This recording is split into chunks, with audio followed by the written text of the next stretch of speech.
안녕하세요. 수지선민교회 이건표 목사입니다. 지난 한 주간 하나님 주시는 말씀을 통해 하나님의 음성을 듣고 또 말씀을 통해 주시는 귀한 깨달음을 얻어 승리의 삶 사셨으리라 믿습니다. 이것이 바로 말씀의 능력이지요. 바라기는 우리에게 주어진 일평생 가운데 하나님의 말씀이 여러분의 삶의 지침이요. 또한 이정표가 되시기를 주님의 이름으로 축원드리겠습니다. 오늘은 룻기에 대하여 함께 이야기를 나누겠습니다. 룻기는 히브리어로 메길라트 룻이라고 이야기하며 그 뜻은 우정이라는 뜻을 가지고 있습니다. 룻기의 시대적 배경은 여러분 사사 시대인데요. 사사 시대는 어떤 시대적 배경을 여러분 가지고 있었지요? 네, 맞습니다.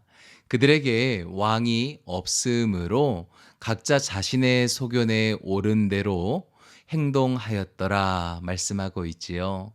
즉, 계속 죄를 짓고 또한 회개하며 또 하나님은 회개하는 그들을 용서하시고 그러나 다시금 죄를 짓는 이러한 악순환, 이러한 패턴들이 계속 수레바퀴처럼 반복되는 것이 사사시대의 모습이었습니다. 그래서 이 룻기는 사사시대를 배경으로 엘리멜렉 가정에 일어났던 비극적인 사건들과 나오미와 룻 그리고 보아스를 중심으로 그 이야기를 전개해 나가고 있습니다.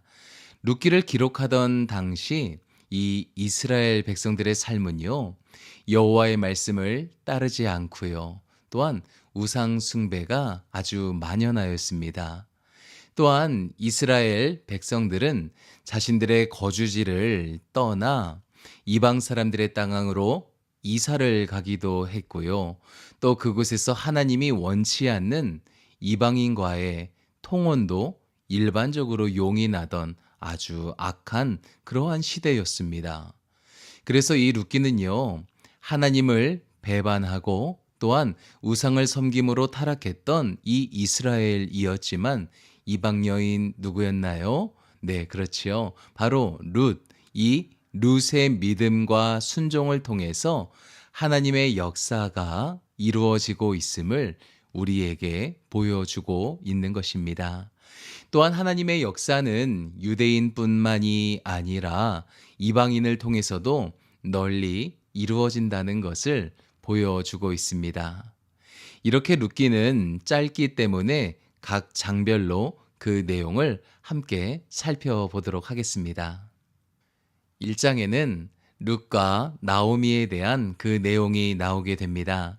그 내용을 보면 이제 유대 지파 베들레헴 사람 엘리멜렉과 나오미의 가정, 즉 그 땅에 흉년이 임하자 그들은 이방 땅 모압으로 이사를 하게 됩니다. 사실 이사라는 이 표현은 굉장히 좋은 표현이지만 사실은 약속의 땅을 버리고 모압 땅으로 도피를 한 거지요. 그리고 그곳에서 이방 여인과 결혼을 하면 안 되지만 이 엘리멜렉의 두 아들 말론과 기료는 이방 여인과 결혼하는 이 불순종의 죄를 여러분 범하게 됩니다. 이에 결국 그곳에서 엘리멜렉도 죽고 두 아들도 자식을 얻지 못한 채 죽게 되며 나오미와 이 두 며느리만 남게 되는 것입니다. 그래서 이 시어머니 나오미는요, 고향 땅 베들레헴으로 이제 돌아가려고 계획을 하게 됩니다. 그런데 며느리에게는요, 이렇게 이야기하는 거예요. 너희들 이제 알아서 잘 살아. 며느리들을 돌려보내게 됩니다. 그러나 룻은 말을 잘 듣지 않지요. 어머니, 지금 무슨 말씀이세요? 어머니가 가시는 곳에 저도 같이 갈 거고요. 또 어머니가 머무시는 곳에 저도 함께 할 거예요. 어머니의 백성이 나의 백성이 되고 어머니의 하나님이 저의 하나님이 될 거예요. 하며 이 시어머니 나오미와 룻은 함께 어디지요? 바로 이 베들레헴으로 돌아오게 됩니다. 이제 2장입니다. 시어머니 나오미의 고향에 온 룻은 이제 경제적인 어려움에 봉착하게 됩니다. 그래서 무엇을 하였습니까? 네, 맞아요. 이삭 줍는 그 일을 하였습니다. 어머니 나오미를 봉양하기 위하여 매일 이 보아스라는 사람의 땅에서 이삭을 주었고요. 또한 그곳에서 보아스의 도움을 받게 됩니다. 3장에서는요, 시어머니 나오미가 보아스와 며느리 룻이 가까워져 새로운 가정을 꾸리기를 원하게 됩니다. 그래서 룻에게 여러 가지 좋은 이야기들을 해주며 이 룻과 보아스가 가까워지도록 힘을 쓰게 되지요. 그래서 그녀의 가르침을 따라 친족인 이 보아스를 가까이 하여 그녀는 긍휼을 얻게 됩니다. 하나님께서는 그의 신앙과 사랑과 또한 헌신을 보시고 선하신 인도하심으로 그의 친족인 보아스를 만나게 하신 것이었습니다. 이제 마지막 4장에서는 룻과 보아스의 결혼에 대하여 이야기를 합니다. 비록 룻은 이방 사람 모압 여인이었지만 하나님을 사랑하고 또한 부모와 이웃을 사랑하는 믿음으로 약속의 유업을 이어가는 큰 은총을 입게 되었습니다. 그런데 여기에서 우리가 주목해야 할 것이 있는데요. 그것은 바로 이 보아스의 이름이 속해 있는 그의 족보입니다. 즉 룻기 마지막에 나오는 이 족보에는 여러 사람들의 이름이 나오게 됩니다. 특별히 4장 21절과 22절을 보시면 이러한 말씀이 있지요. 살몬은 보아스를 낳았고 보아스는 오벳을 낳았고 오벳은 이새를 낳고 이새는 다윗을 낳았더라 말씀합니다.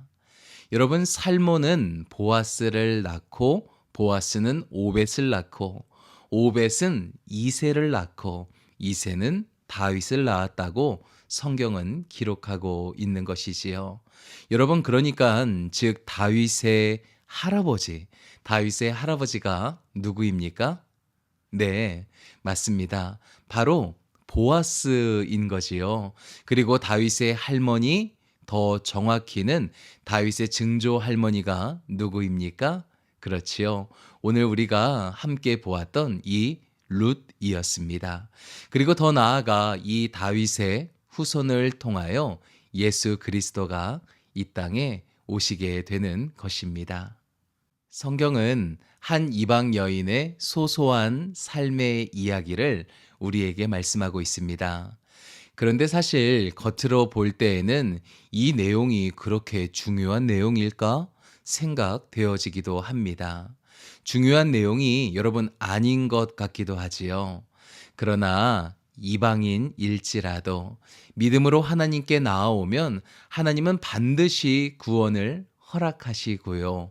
또한 하나님은 하나님의 약속을 믿는 자들을 통하여 일하신다는 것을, 그래서 믿음으로 나아갔을 때 예수님의 조상이 되게 하셨음을 우리에게 이 말씀을 통하여 알게 하는 것입니다.